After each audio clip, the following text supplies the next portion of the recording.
any of her relatives on either side of her family, no one had ever gone to school. But she decided to go to school. She enrolled at BYU. She was followed by her younger brother, Daryl, and her younger sister, Beth. We'll go over here to Beth's grave marker in a few minutes. My mother had a very pretty contralto voice, and she also played the piano very well. She wanted all of her children to take music lessons. I started with piano, but I ended up with trumpet. And she was very handy with her hands. She had really good skills in her hands. And when I went on my mission, she went back to teaching school full time. She was teaching full time when she met my dad, and she taught in Draper, and Chris's grandma was one of her students. So that's an interesting connection. My father grew up in South Central Utah, in Monroe. He grew up on a farm. He was an athlete. He was second team All-State defensive end as a football player. He also went to college, one of the first in his family. He first went to what is now SUU, used to be called Branch Agricultural College, BAC, and he ran track and high jumped and played basketball. Then he transferred to Utah State, where he finished a degree in botany and mathematics. His first job out of college was working for the Forest Service, but he couldn't make enough money, so he finally went to work as a miner. When I was young, he was sent to Washington State, where he worked on, nobody said this, but he worked on the atomic bomb. And then he came back, worked as a carpenter for years. Finally, when I was 14, he decided that he didn't want to work outside in the winter anymore, like carpenters did. So he went back to school and got his teaching certificate. And he and my mother taught at Mount Jordan Junior High, which is about 1.5 miles to the south of us. And I was a 9th grader when Mount Jordan opened. And I didn't take a class with either of my parents. But my dad actually, I guess he started at Draper Junior High. In those days, people didn't get after you if you smacked a student. One of my classmates said the best thing that ever happened to him was once he was goofing off in a shop class that my dad taught. My dad grabbed him, slammed him into the wall, and said, "Stop it!" And he said, "I never acted up one more time at school." So. Can I do that?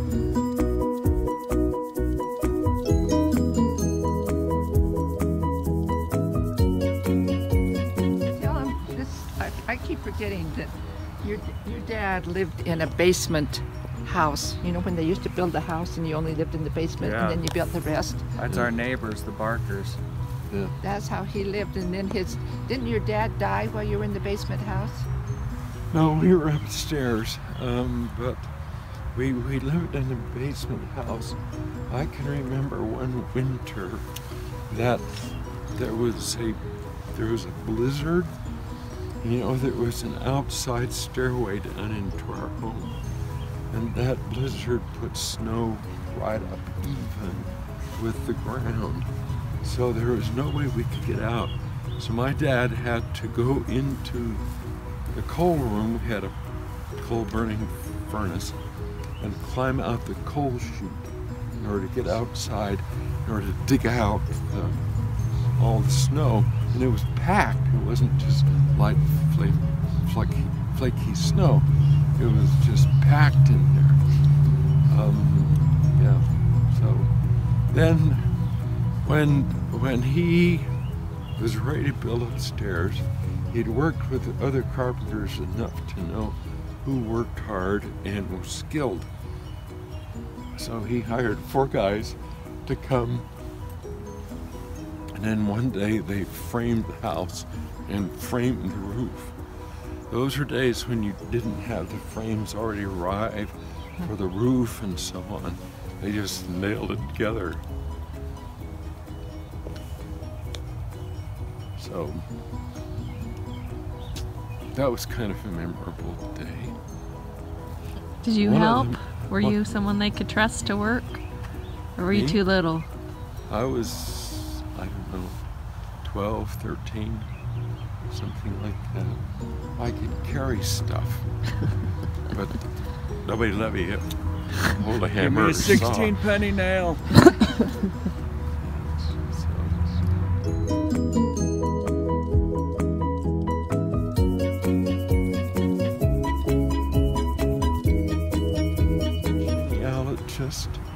She had a correspondence. She wrote by hand all of her letters, and she had correspondence with people all over the United States, in England and elsewhere. She'd write to them for information about relatives and so on. On the basis of that, she published a couple of books.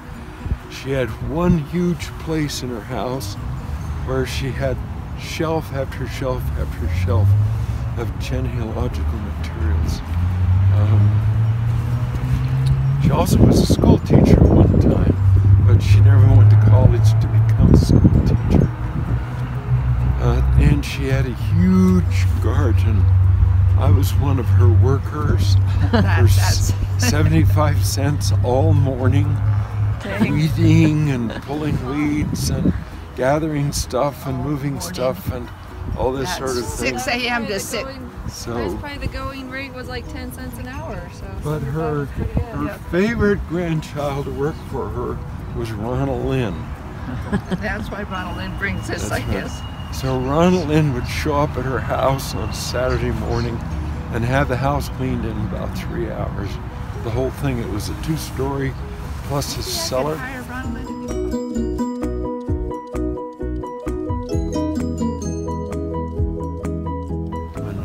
My grandpa did not retire at 65. He kept working. And one night he had the evening shift at the railroad yard up near Salt Lake City. And he was walking across the yard, stepping across train tracks, and he didn't see a train moving, and it caught him and threw him under it. And as a result, he lost his legs.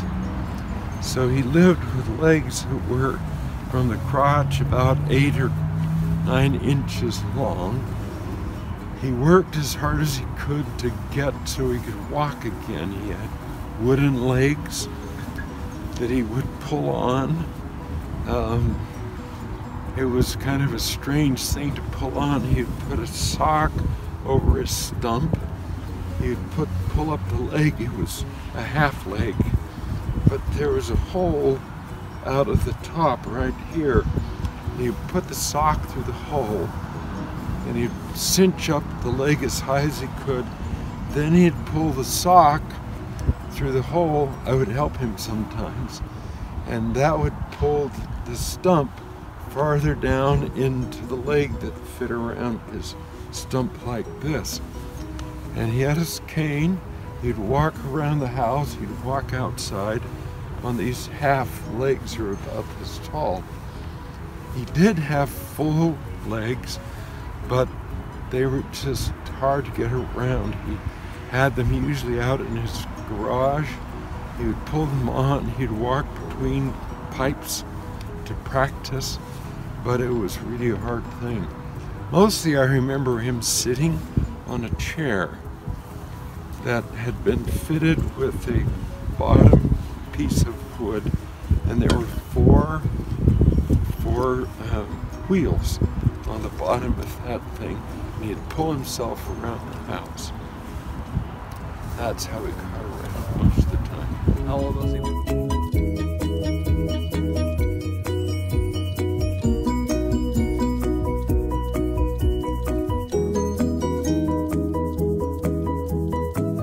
Grandpa to tell the story of him when they came and built that creek thing for him. All his friends are there. Yeah. Well, my grandfather had a lot of good friends who worked on the railroad with him. And they hatched the idea that they would like to, he'd built a home over next to the creek at the end of our lane.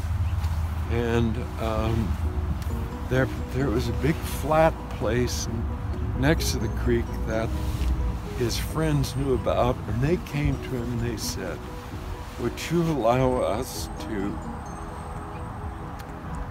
build a place down there where we could come once a year for a gathering of friends who work on the railroad? If you allow us to do that, we'll do the work. So they cut 2 paths down on the side from the level that the house was on down to the creek level, which was about an 8-foot drop. But they cut it so that my grandfather could get down with somebody helping him while he was in his wheelchair. They built a big stove place where they could cook stuff.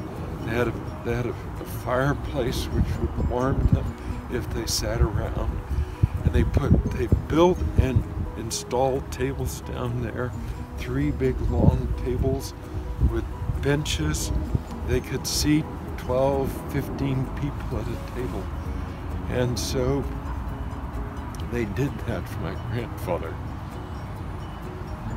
It's a pretty good friend. Really a touching act. And as long as he was alive, they showed up every summer for an event. It was one of the highlights of his life.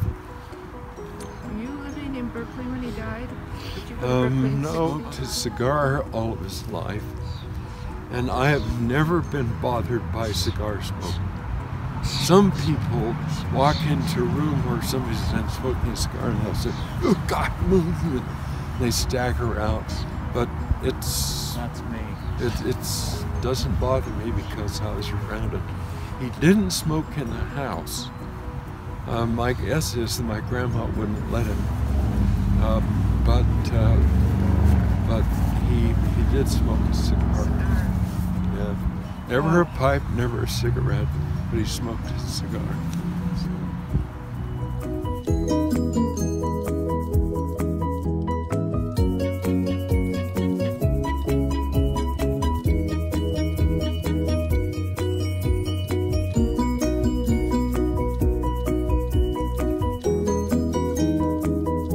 Her husband had died. She immigrated. She wanted to bring her youngest daughter, but family members hid her before her mother came, and so she stayed in Denmark, the youngest daughter. The reports are that she was always friendly to the Mormon missionaries and so on, but she never joined the church. So her mom came here, came across the plains, I think in a wagon. She and her 2 daughters, they settled here. This grandmother married again. His name was Simpson. I've never checked with the mark, but his name was Thurston Simpson. He was from Denmark too. So I suspect all their conversations were in Danish. She had died before her son, my great-grandfather, your great-great-grandfather, reached Salt Lake Valley. So she was gone, but her 2 daughters were alive. And I had no proof that they had ever contacted one another until I read the story of his sister, Maren, M-A-R-E-N. And the story is that she came as a young woman, married a guy. She was his second wife. She bore 3 or 4 children by him. She became an invalid. She had to go outside in the middle of the winter to do something from the little shack she and her children were living in. She had no shoes. Her feet were frozen from that experience. And so she lived in pain the rest of her life. My great-grandfather, Christian Christensen, somehow learned about her. He may have had contact with her, but she was living in a town not far from Monroe, and he moved her and her children to Monroe, to a better place where they could live. And that was the first proof that I had that my great-grandfather had contact with his sisters. I had no proof that it happened. We have no correspondence from anybody in his story. Nothing in Danish, nothing in English. But the 2 children of this woman found each other, and the brother took care of his younger sister. I don't know what the relationship was with the other sister. I still have to figure that out. Juliana's.